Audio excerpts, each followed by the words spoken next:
সমিতি সম্মানিত সভাপতি সেক্রেটারি দলবল এখানে আছেন, তারাও তাদের আমাদের এখানে সংহতি ঘোষণা করবেন। কাজী এইবারে স্ক্যাভেঞ্জার অ্যাসোসিয়েশনের সম্মানিত সাধারণ সম্পাদক বক্তব্য দিবেন।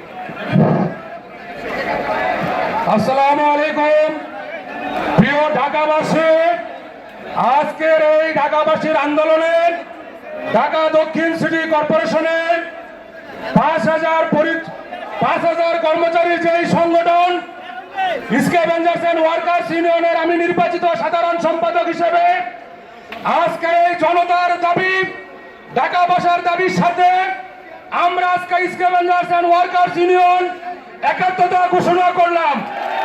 আজকের এই পর থেকে এই আন্দোলনের যে কোনো কর্মসূচি আমাদের সকল কর্মচারীকে নিয়ে আমরা দাবি আদায় না হওয়া পর্যন্ত আমরা বাসায় ফিরব না।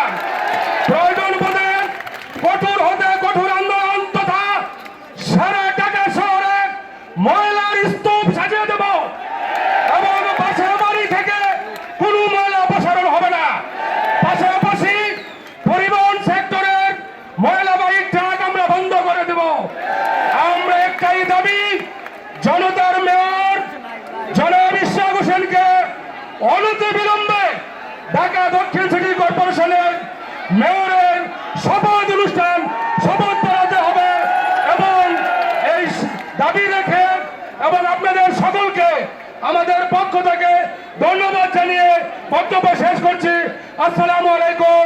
বাংলাদেশ জিন্দাবাদ।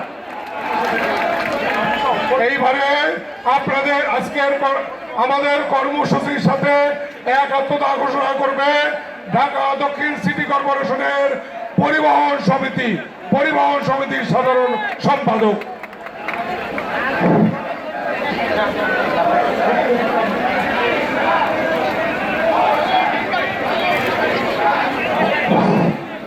বিসমিল্লাহির রহমানির রহিম।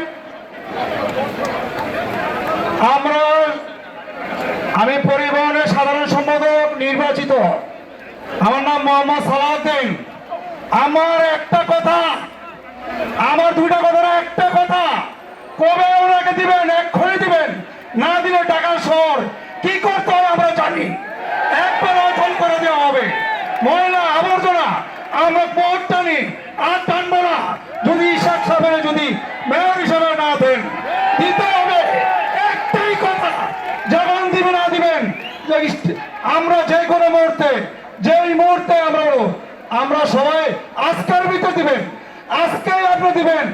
আজকের ভিতরে না দিলে যে কোনো সময় আপনারা না দিবেন, আমরা এইভাবে স্টক করে চলে যাবো।